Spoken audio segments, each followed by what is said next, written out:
Ini lewat sunduk 2000. Minta sama Allah kesehatan, keturunan, selamat dari surga, selamat masuk surga.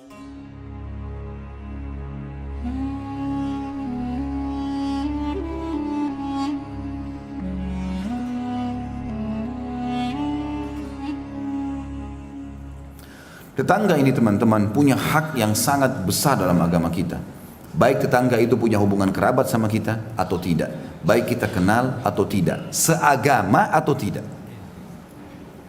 Jadi bukan karena tetangga kita Nasrani matiin aja listriknya. Kan Nasrani. Tidak boleh. Tidak boleh. Seorang muslim tidak melakukan itu. Bahkan perbuatan buruk tetangga kalau kita bersabar dengannya pahalanya besar. Nabi SAW di Mekah itu tinggal di rumahnya Khadijah. Khadijah tinggal di komplek elitnya. Kayak mungkin kita di Jakarta di Menteng, di Mekah. Sebelahnya itu toko-toko Mekah, Abu Jahal, Abu Lahab, orang-orang kayanya Mekah semua.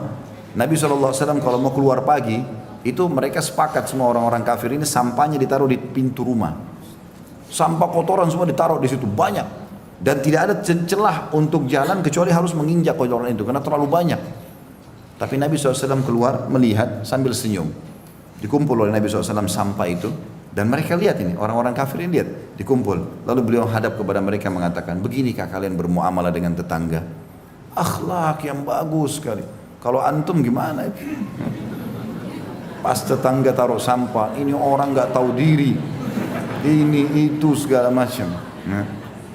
Nabi SAW cuma senyum mengatakan beginikah kalian bermuamalah dengan tetangga, sehingga akhirnya mereka malu sendiri, nggak diulangi lagi sudah, karena Nabi tidak balas keburukan dengan keburukan. Kalau ada orang yang memancing emosi kita teman-teman dengan ghibah, dengan fitnah, kalau antum respon dia gembira karena targetnya itu, memang target kita jengkel. Tapi kalau antum tidak peduli, ya sudahlah, ini pahala buat saya, semoga Allah kasih hidayah. Itu bumerang yang besar buat dia. Paham gak ini? Benar. Allah jadi saksi ya. Oh, saya masih mau nagih satu utang dulu. Sudah tulis jalur nasab belum? Itu utang antum ke saya itu. Harus dibayar. Baik, jadi tetangga ini teman-teman punya hak secara syar'i, baik muslim ataupun non muslim. Ya. Muamalah yang baik dengan mereka itu sampai dalam hadits ini kata Nabi SAW, Jibril setiap kali datang ketemu aku, setiap ketemu selalu mewasiatkan, hai Muhammad sampaikan ke umatmu berbuat baik sama tetangga.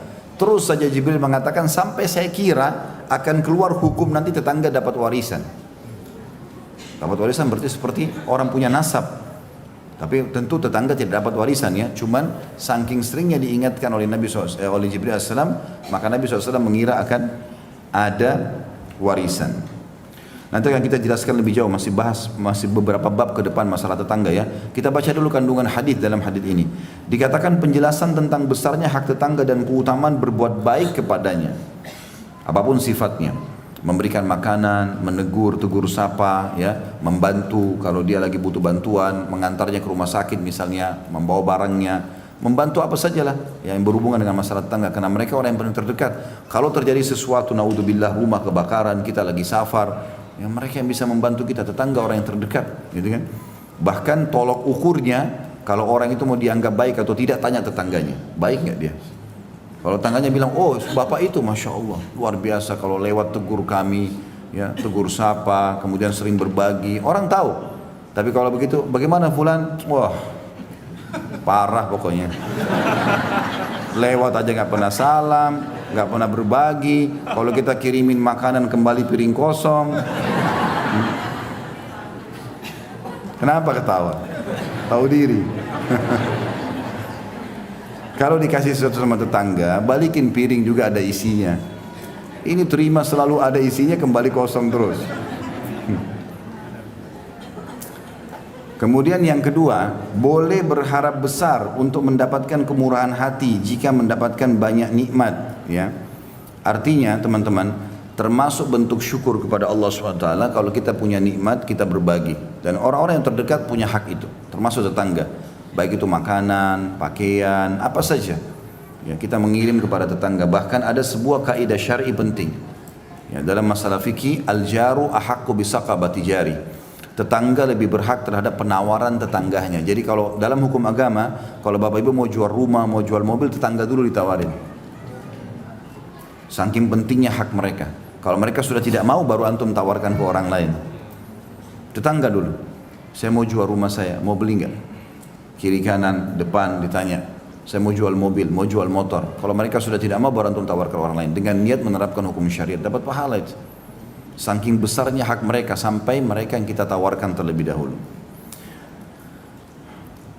Dan termasuk teman-teman cara di poin kedua ini, cara untuk mempertahankan nikmat. Setiap kali antum mendapatkan nikmat, kalau mau selalu ya grafiknya itu naik terus nikmat itu, maka ingat di setiap nikmat itu ada haknya Allah Subhanahu wa taala. Keluarkan di jalan Allah. Ya. Keluarkan jalan Allah, berapapun nilainya. Misal Allah SWT berikan kepada kita handphone baru, mau bagus beli handphone lagi yang lain, kasih juga orang susah. Walaupun nilainya mungkin belum bisa mencapai sama. Kita beli baju sebagai tanda syukur, kita berikan juga baju kepada orang yang baru. Kita makan di restoran enak, beli porsi yang sama, kasih juga kepada orang susah. Kasih tukang parkir, kasih orang susah. Porsi yang sama, itu nanti grafik nikmatnya selalu naik, gak akan turun. Yang jadi masalah sering grafik nikmat kita turun, drop, bangkrut usaha, ya apalah macam-macam cobaan datang karena setiap ada nikmat kita nggak pernah memberikan jatah di jalan Allah dari nikmat itu. Ada sebuah hadits Bukhari teman-teman, disebutkan oleh Nabi SAW, ada dua orang di zaman dulu sebelum kita, ya, dari kisah Bani Israel, dua-duanya orang saleh nih. Kebetulan kebunnya bersebelahan, kebun mereka bersebelahan. Maka Nabi SAW mengatakan yang punya kebun yang pertama itu melihat lagi musim kemarau nih, peceklik, panas.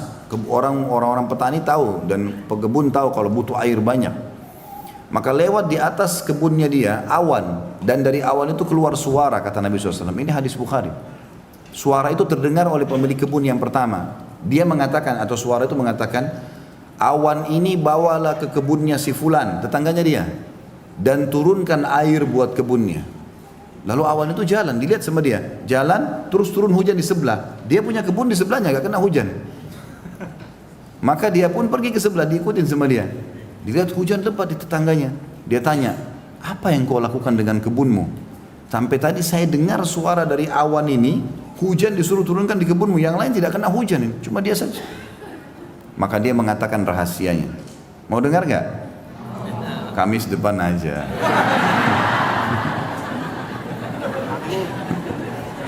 Saya mau sampaikan sekarang tapi diamalkan. Janji. Allah jadi saksi. Karena ilmu kalau cuma didengar percuma kalau tidak diamalkan.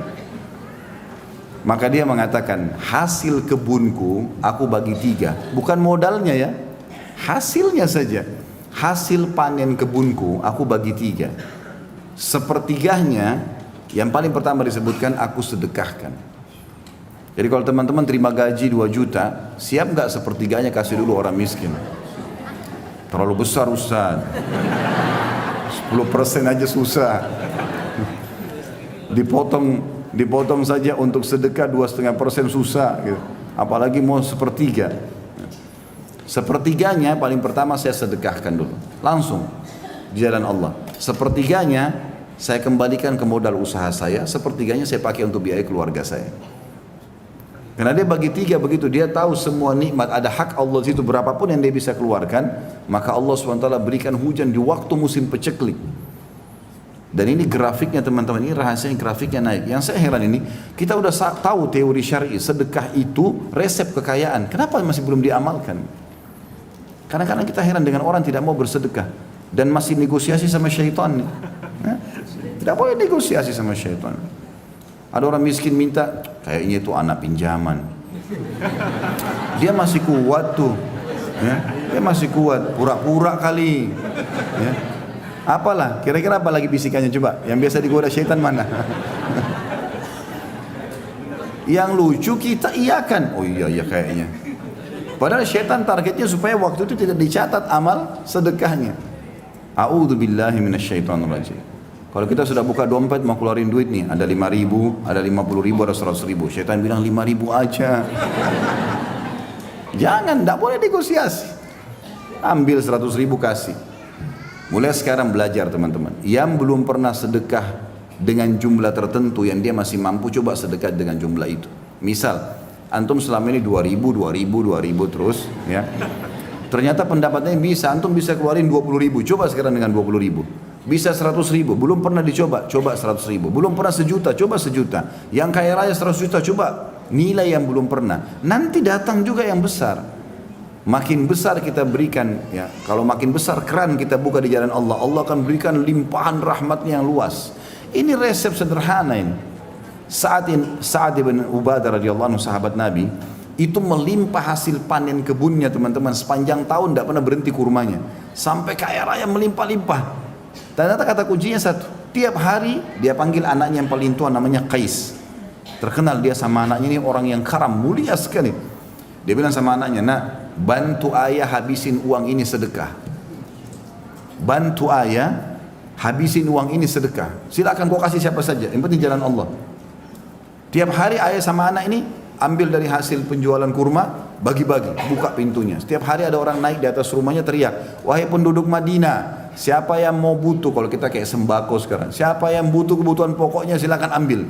Minyak saminnya, gandumnya, kurma, ambil silakan, berapa saja, nggak dibatasi. Jadi tiap hari itu rumahnya terbuka, antri orang ambil semua makanan, tiap hari, nggak pernah habis. Bahkan ini mendatangkan berkah ke kebun, dia tidak pernah putus buahnya sepanjang tahun. Pohon-pohon kurma setahun sekali panen. Tapi ini subhanallah sepanjang tahun berbuah terus dan melimpah terus. Orang kadang-kadang tidak berpikir efek itunya. Orang berpikir seperti kapitalis. Saya ngeluarin kurang. 1 juta saya keluarin 250.000. Berarti uang saya sisa 750. Itu hitungan kapitalis itu. Hitungan Islam tidak begitu. Itu kita keluarin 250.000. Ya, misalnya dari 1 juta masih ada 750.000. Sebenarnya ini 250.000 ini sudah berlipat ganda minimal 10 kali lipat. Itu sudah 2,5 juta. Karena Allah janjikan setiap amal saleh dilipat gandakan menjadi 10 kali lipat. Dalam Al-Quran Allah bilang itu. A'udzubillahi minasyaitonir rajim, innal hasanati yudhibnas sayyi'at. Sesungguhnya amal baik itu, man ja'a bil hasanati falahu asyru amsalihha. Itu ayatnya. Siapa yang berbuat satu kebaikan, Allah akan balas 10 kali lipat. Sampai pernah satu kali datang keuntungan 80.000 dirham. Mahal, banyak sekali uang ini. Ya, miliaran kalau kita uang Indonesia. Yang sekarang uang kita. Di zaman datang, lalu Sa'ad bilang sama anaknya, kita apain duit ini? Apa ini maksudnya kita habisin? Bagaimana caranya ini? Supaya cepat habis, jangan nginap. Hari ini harus habis. Kata anaknya, ayah kita buka aja pintu utang. Baik, teriak di atas rumah. Siapa penduduk Madinah yang butuh utang datang saja. Datanglah orang, ambil 5.000, ambil 3.000 semua. Lalu mereka sepakat, jatuh tempo kapan? Akhir bulan. Baik, dibiarin dulu dalam akhir bulan dalam bentuk utang. Lalu anak sama ayah sepakat, begitu mereka datang akhir bulan, katakan sudah tidak ada utang kalian. Jadi begitu datang, kami mau bayar, sudah lunas, kami tidak terima uang kami lagi. Ada nggak yang begitu? Kok ketawa lagi? Berarti banyak sekali cambuknya hari ini. Ini 10.000 aja ditagih, kok punya utang? 10.000 sudah matanya belalak marah-marah. Luar biasa. Maka begitu polanya, luar biasa gitu. Pernah satu kali Qais ini dia lihat gudangnya ayahnya lagi penuh, ayahnya lagi nggak ada, diambil sama dia. Naik di unta banyak keliling Madinah. Siapa yang butuh ambil saja, siapa yang butuh ambil saja, iklan begitu. Abu Bakar sama Umar lewat. Ini Qais ini kalau kita biarkan habis harta ayahnya nih. Ini kata Abu Bakar sama Umar ini, mertua Nabi yang siapa tidak kenal namanya gitu loh. Ahli surga di jaman surga, bilang begitu. Rupanya sampai berita itu kepada Sa'ad, ayahnya. Lalu Sa'ad datang di depannya Abu Bakar sama Umar dan banyak orang. Dia mengatakan, wahai penduduk Madinah, siapa yang mau menolong saya melawan Abu Bakar sama Umar? Karena dia telah mengajar anak saya untuk pelit. Padahal Abu Bakar sama Umar niatnya baik. Ini tadi ayahnya belum ada, diambil semua isi gudang, taruh di unta, terus dibagi-bagiin. Siapa yang mau ambil, pokoknya ambil. Maka Abu Bakar sama Umar bilang, ini anak habisin hartanya orang tuanya nih kalau begini. Orang tuanya masih nggak ada keluar, gitu kan? Maka ayahnya malah marah kepada Abu Bakar sama Umar. Wahai penduduk Madinah, siapa yang mau tolong saya lawan Abu Bakar sama Umar nih? Ngajarin anak saya pelit. Ada nggak orang tua begitu sekarang? Anaknya bawa kertas infak sekolah, ibu ayah infak sekolah, nanti aja nak. Infak 5.000, 10.000, tidak mau, bakhil. Bagaimana mau kaya ini? Pelitnya luar biasa. Ini tidak boleh ada ini. Mau diterapin nggak resepnya nih? Coba panitia masjid sebentar lihat sunduk ya. Bertambah nggak? Kalau enggak berarti bohong. Ini lewat sunduk 2000. Minta sama Allah kesehatan, keturunan, selamat dari surga, selamat masuk surga, selamat dari neraka. 2000. Bagaimana bisa? Wahai muslimin yang bakhil, ini penyakit jiwa, nggak boleh bakhil. Begitu kata Nabi SAW itu. Ada sahabat datang, orang-orang Badui, lalu ditanya oleh Nabi SAW, siapa pemimpin kalian? Disebut namanya, si Fulan. Kata Nabi SAW, bagaimana dia? Ya Rasulullah berwibawa, tapi bakhil. Perhitungan sekali, kepala suku tapi perhitungan, tidak loyal sama warganya gitu. Lalu kata Nabi SAW, penyakit apa yang lebih berat daripada bukhul? Penyakit jiwa itu. Bakhil, ada orang bakhil sama dirinya sendiri. Kopiahnya sudah sobek nggak diganti. Mau kena 2 tahun, kotor nggak dicuci. Kenapa ini? Sejadah robek-robek, kenapa? Masjid dekat rumah rusak, nggak ada andilnya sama sekali. Dirinya sendiri dia bakhil. Ada orang begitu. Pergi umrah mampu, cari travel yang paling murah. Biar jauh dari masjid haram. Kenapa? Diri sendiri bakhil. Kalau belum beli bisnis kelas, pakai hotel bintang 5, bayar, Allah ganti. Allah ganti, sudah ibadahnya enak, hotel bintang 5, busnya bagus, bisnis kelas diganti lagi lipat-lipat. Kenapa bakhil? Benar nggak ini? Allah jadi saksi loh. Saya udah sampaikan. Ilmu harus diterapkan. Jadi resep sederhana ini harus diamalkan. Nikmat kalau mau grafiknya naik, sering bersedekah. Ini resep luar biasa ini. Para sahabat dengar kisah-kisahnya di YouTube. Di YouTube itu sudah banyak ceramah saya tentang Abdurrahman bin Auf, Abu Bakar radhiyallahu anhum ajma'in, kemudian Sa'ad bin Abi Waqqas dan banyak yang lain. Kaya raya. Kata kuncinya satu, sedekah. Sedekah terus. Tidak ada hari kemudian mereka bersedekah. Itu selalu dikerjakan. Maka ini harus poin. Dan beda teman-teman orang yang bersedekah. Orang yang bersedekah dengan cara dia yang mencari sumber orang yang mau menerima sedekah, dengan dia menunggu siapa yang minta sedekah. Kalau antum nunggu seperti di komplek ini misalnya, dijaga security segala macam, nggak ada orang miskin masuk. Misal contoh, kapan antum sedekah? Keluar pun sudah langsung masuk tol. Kapan mau sedekah kalau nunggu orang? Ya? Maaf ini yang tinggal di komplek ini, saya tidak bermaksud apa-apa. Bicara secara umum gitu kan. Karena memang kalau kita mau tunggu orang datang baru kita sedekah. Kalau seminggu nggak ada datang berarti seminggu antum nggak sedekah. Padahal setiap hari kata Nabi SAW dalam hadis Bukhari, Allah turunkan 2 malaikat setiap pagi. Satu mengatakan ya Allah luaskan lapangkan rezeki orang yang bersedekah. Yang satu mengatakan binasakan dia dan hartanya bagi orang yang bakhil. Ini mesti diperhatikan. Maka kita yang jemput bola keluar, cari mana nih orang yang berbulu uang, sedekahin, dan kita yang mendapatkan manfaat itu ya. Ini yang dimaksud dengan poin kedua. Setiap nikmat menimpa, maka untuk mempertahankannya harusnya seseorang itu mengetahui haknya Allah di situ. Termasuk ini berbagi dengan tetangga tentunya ya, makanan dan seterusnya. Yang ketiga, boleh membicarakan sesuatu yang terbesit dalam hati tentang perkara kebaikan. Nah, ini juga pelajaran lain ya. Artinya kalau sesuatu memang terlintas dalam hati kita dan kita ingin mau menjalankannya, boleh kita berbicara selama memang kita bisa mengontrol, tidak ada riya. Misal suami bilang sama istrinya, saya sudah niat nanti kalau akhir bulan terima gaji, mungkin dari 5 juta gaji saya, 3 juta saya berikan kau, 2 juta saya minta sedekah, saya mau sedekahkan supaya bisa begini dan begitu misalnya. Atau istri mengatakan, saya nanti mungkin mau bantu ibu saya dari ini dan itu. Jadi dia boleh menyampaikan kepada orang yang kira-kira kalau dia meninggal wasiatnya bisa dijalankan. Dan wasiat ini penting teman-teman ya, harus ada wasiat dalam hidup kita. Apapun yang terlintas di benak kita, yang kita khawatir kalau kita meninggal nanti ini menjadi masalah hari kiamat, tulis dalam bentuk wasiat. Utang antum sama siapa, pernah bermasalah sama siapa, ya, kita berusaha minta maaf dan mengembalikan hak-hak mereka. Tapi kalau kita meninggal tidak sempat, ahli waris tahu, oh dia punya utang sama fulan, oh pernah ada masalah sama fulan, tolong maafin ya ibu sama ayah saya. Jadi dia bisa menyelesaikan itu. Kata Nabi SAW, janganlah seseorang dari kalian terlintas di benaknya 3 hari permasalahan yang dia ingin wasiatkan kecuali dia sudah tulis. Jadi wasiat perlu ditulis ya.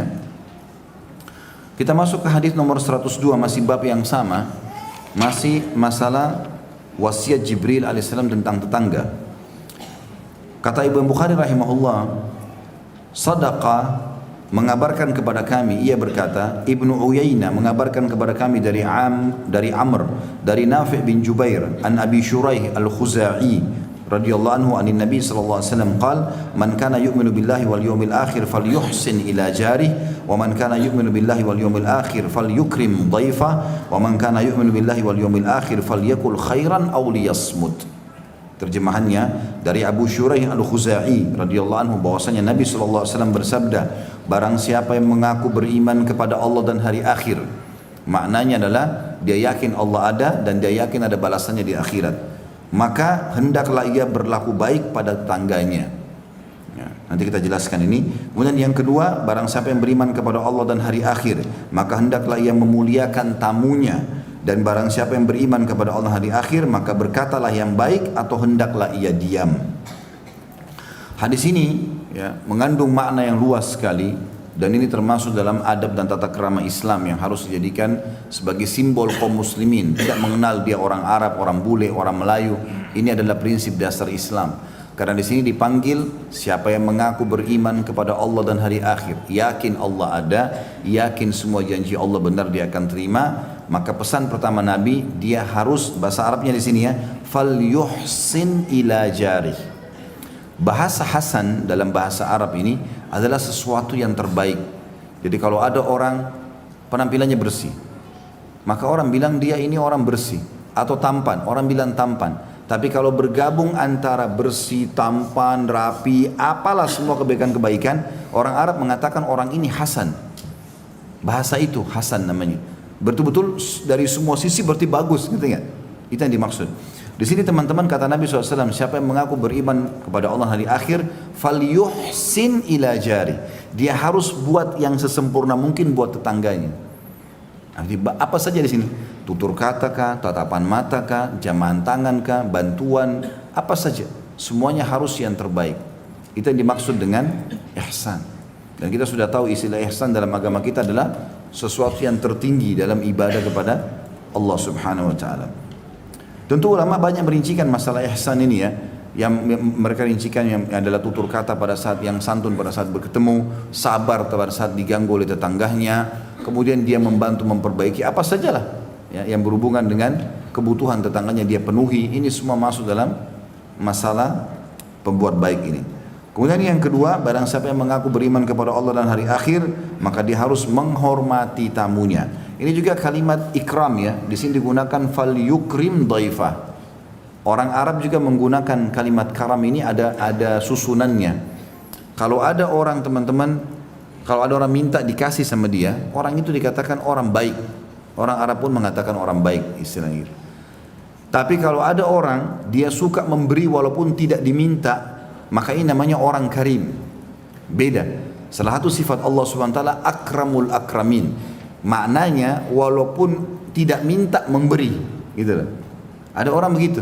Dia silaturahim dengan keluarganya walaupun anak-anak kecil tidak minta dikasih sama dia.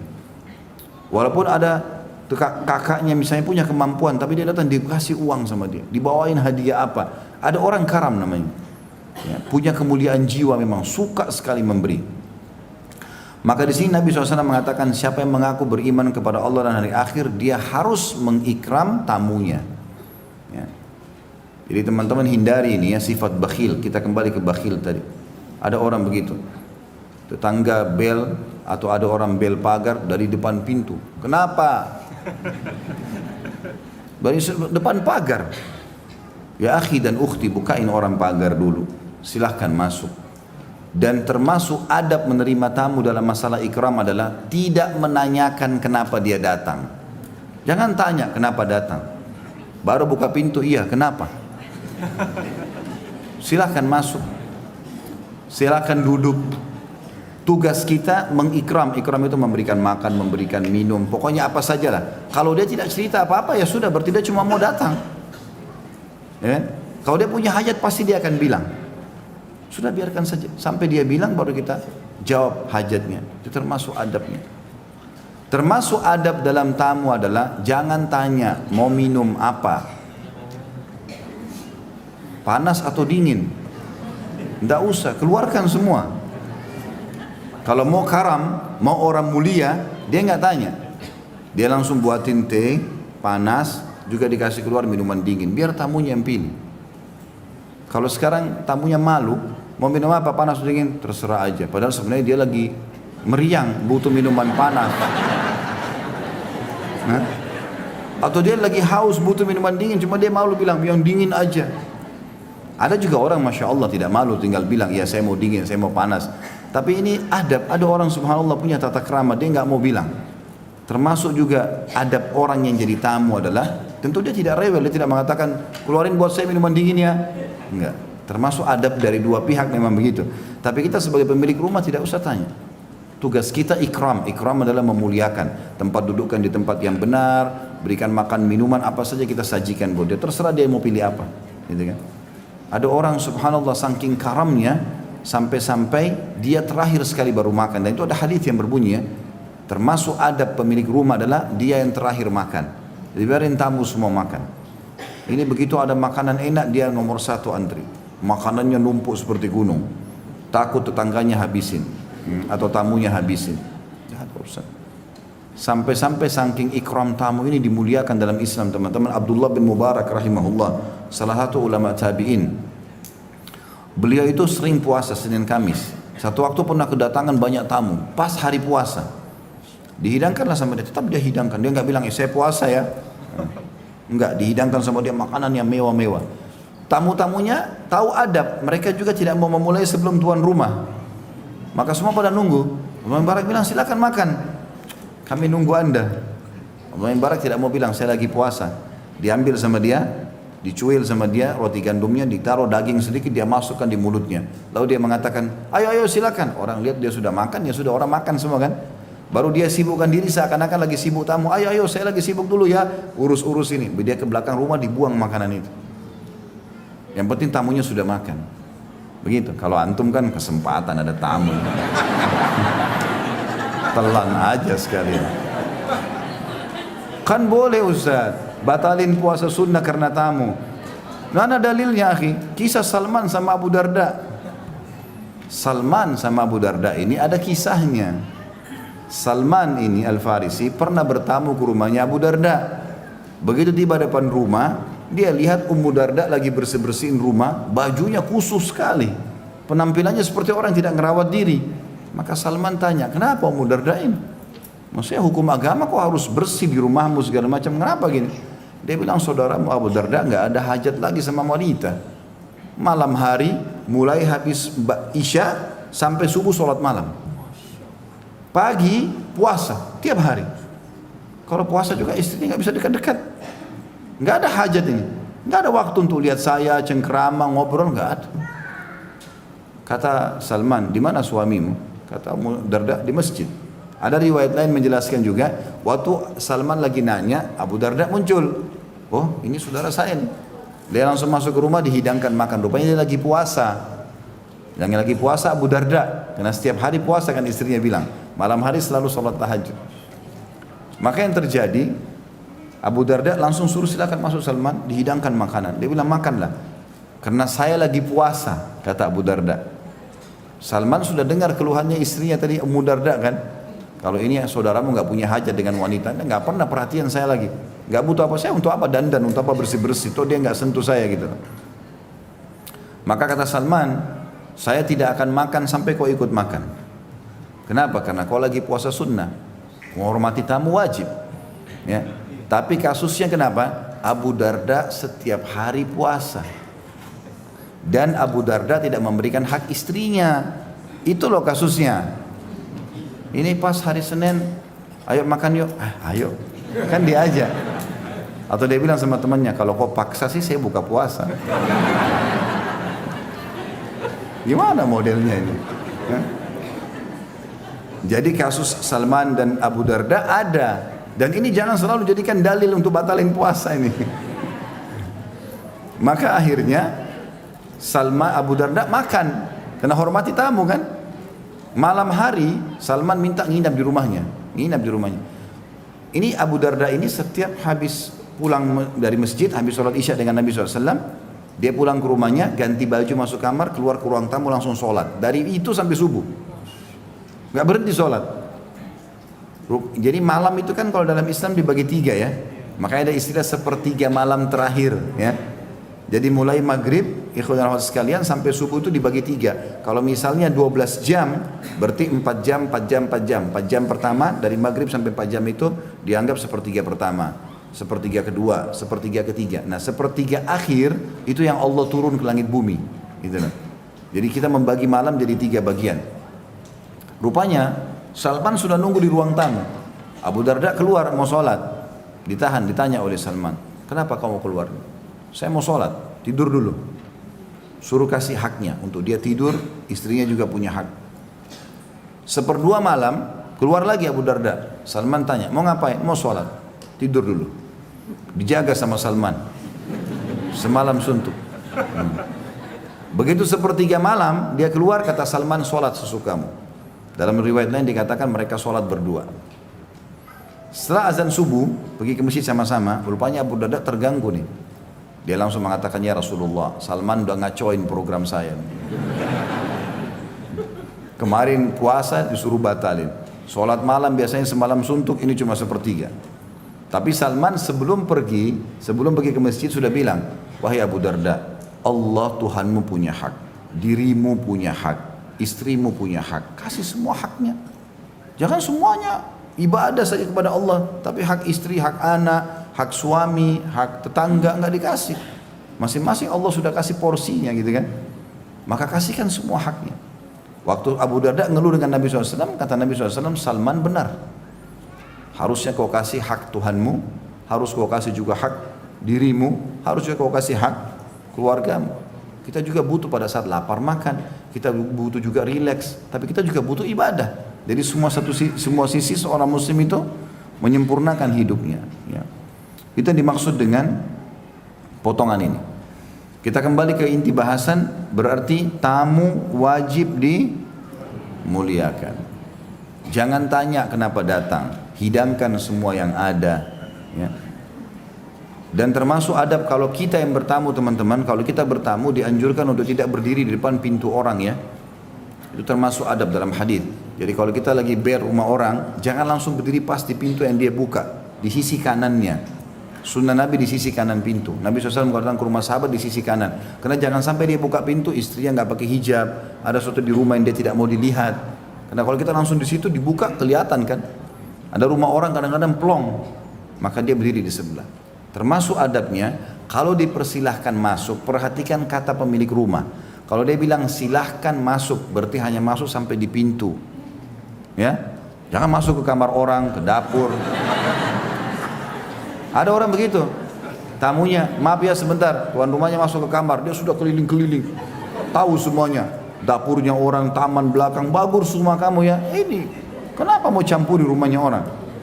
Tugas kita silakan masuk, berdiri dulu, masuk depan pintu, silakan duduk, tanya, saya duduk di mana? Jangan main duduk saja, mungkin ada kursi yang tuan rumahnya biasa duduk.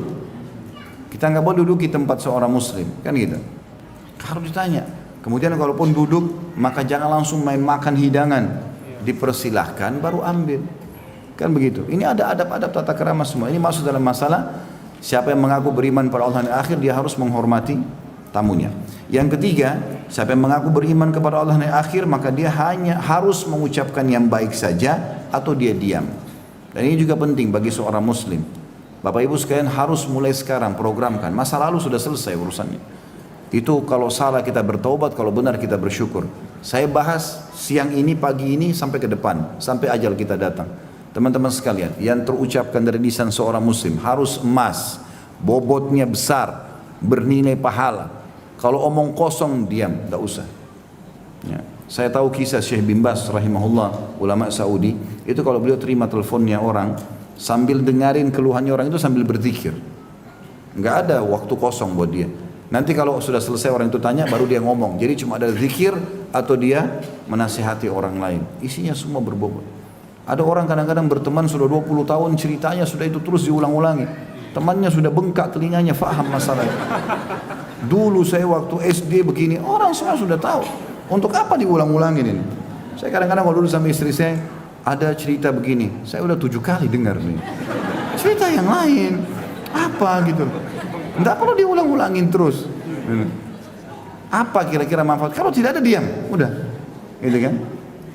Masuk dalam masalah ini teman-teman, kalau kita bertanya pada orang lain, butuh bertanya pada orang lain, sebelum kita bertanya, tanya diri kita dulu, pertanyaan ini perlu nggak? Kalau nggak perlu jangan nanya, nggak usah nanya sama orang. Jangan biasakan fudul, mencari tahu orang kenapa dia pakai tas biru, kenapa pakai sepatu hitam, kenapa kopiahnya ini biru, untuk apa? Ada hajat nggak?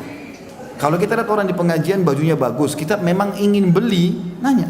Maaf ya bu, maaf pak, saya mau tanya, bajunya bagus masya Allah, beli di mana? Memang kita ada hajat, tapi satu pengajian ditanya, untuk apa?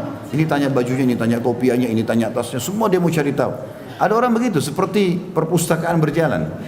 Nah, dia tahu semua datanya orang. Apa ini? Tidak perlu teman-teman. Kata Nabi SAW dalam hadis Bukhari yang lain, min husni islamil mar'u tarku ma la ya'ni. Termasuk kesempurnaan Islam seseorang meninggalkan apa yang tidak bermanfaat buat dia. Bermanfaat tidak buat kita? Sebelum bertanya bermanfaat tidak? Karena kata-kata teman-teman sebelum kita ucapkan masih kita pemiliknya. Kalau masih di mulut kita miliki. Mau pahit, mau jahat masih kita miliki. Kalau sudah dilontarkan milik orang lain, kita sudah nggak bisa kontrol. Itu seperti bola liar kemana-mana. Maka harus kontrol, hati-hati. Banyak orang terjerumus dalam kesalahan kena lisannya sendiri. Saya mau cerita sama kamu ya, tapi jangan ceritain orang lain. Tapi semua temannya dibilangnya begitu. Dia jalan seperti orang telanjang, orang tahu semua, oh si fulan masalahnya ini. Biarkan orang tahu antum selalu bahagia, padahal masalah kita banyak, nggak apa-apa. Gitu kan? Konsep dasar seorang muslim, kalau curhat, berkeluh kesah sampai meluap-luap, itu kepada Allah. Wudu, sujud, ya Allah saya sakit sembuhkan, ya Allah si fulan sakit di saya, ya Allah begini dan begitu, keluhkan pada Allah. Kalau manusia hanya konsultasi, itu pun pada ahlinya, sakit sama dokter, butuh agama sama ustaz, itu saja. Konsultasi, tahu konsultasi itu gimana? Saya sakit kepala, obatnya apa dok? Itu konsultasi. Dok saya mau cerita dulu ya, 3 hari yang lalu begini begitu, wah panjang ini, sama dokternya diusir nanti. Ini pasien apa ini cerita panjang lebar. Ada juga orang begitu bertanya, saya kadang-kadang dulu waktu saya masih sebarin nomor saya, pernah tersebar 15.000 WA masuk, saya nggak bisa jawab lagi, jawab 10 masuk 100. Ya. Sekarang sudah saya rahasiakan nomor saya. Karena ini tidak bisa ditanggulangi sudah semua. Subhanallah, ada orang datang bertanya di WA, Ustaz tolong jelaskan berikut dalil-dalilnya. Ya. Hukumnya 1, 2, 3. Saya seperti orang kuliah ini, lagi dites. Ya akhi dan ukhti, hukum tanya, konsultasi. Suami saya ucapin kalimat cerai, jatuh nggak? Selesai. Istri saya ajak berhubungan tidak mau. Hukumnya bagaimana? Atau apa yang harus saya lakukan? Ringkas saja. Itu konsultasi. Curhat nggak boleh kepada Allah SWT. Orang yang kita ajak curhat teman-teman cuma 2 keadaannya, teman atau lawan. Kalau dia teman, dia sedih. Kalau dia lawan, dia gembira. Untungnya apa kira-kira? Gak ada untungnya buat kita kan? Gak ada untungnya. Coba ambil kaidah penting itu, gitu kan? Makanya makna hadis ini penting. Orang mukmin itu beriman pada Allah di akhir, dia cuma mengucapkan yang baik. Penting gak bertanya? Sama juga kalau kita ditanya orang, jawab sesuai dengan kadar pertanyaan saja. Mau kemana? Mau ke masjid. Cukup. Gak usah jelaskan alamatnya di mana, mau apa, gak perlu. Karena dia tanya mau kemana. Kalau dia hajat lagi ada, dia bilang untuk apa ke masjid? Untuk pengajian. Jawab sesuai dengan itu. Karena kadang-kadang teman-teman kita benar nih, tapi kena terlalu panjang jawabannya jadi salah. 1 benar 9 salah. Iya, begitu kan biasa terjadi kan? Makanya jawab yang penting saja. Sudah makan? Belum. Selesai. Mau makan? Iya. Kalau orang tanya sudah makan? Iya, memang saya belum makan 2 hari nih. Untuk mau makan? Iya mau. Lapar? Iya lapar. Sudah. Dan di sini tidak, orang muslim itu tidak boleh ada kebohongan dalam hidupnya ya. Ada sebuah hadis, ada bahasan para ulama, kalau ada orang lapar ditanya misal, kamu lapar? Enggak, dia bilang bohong, itu enggak boleh. Antum bilang iya lapar, enggak apa-apa. Bukan aib. Gitu kan? Tapi kita tidak minta apa-apa. Mau saya hidangkan makan? Ya sudah silahkan. Enggak apa-apa. Orang muslim zahirnya yang kelihatan sama dalamnya sama. Enggak ada samar-samar bagi seorang muslim. Halal jelas, haram jelas. Suka atau enggak suka, clear. Ini samar-samar, enggak jelas semua hidupnya. Biar pakai baju pun nggak jelas, warnanya nggak jelas, hidupnya nggak jelas, ngomongnya nggak jelas. Nih, orang beriman nggak ada, karena dia tahu mana halal mana haram. Halal dia boleh nikmati, haram dia tinggalkan. Jelas nggak ini? Jelas. Ya Allah, saksikan. Saya udah sampai ini. Baik, sampai sini bahasan kita insya Allah ya. Allahu a'lam. Ini harusnya diperhatikan dan difahami. Begitu saja kita lanjutkan insya Allah akan datang. Subhanakallahumma bihamdika, asyhadu an la ilaha illa anta astaghfiruka wa atubu ilaik. Wassalamualaikum warahmatullahi wabarakatuh.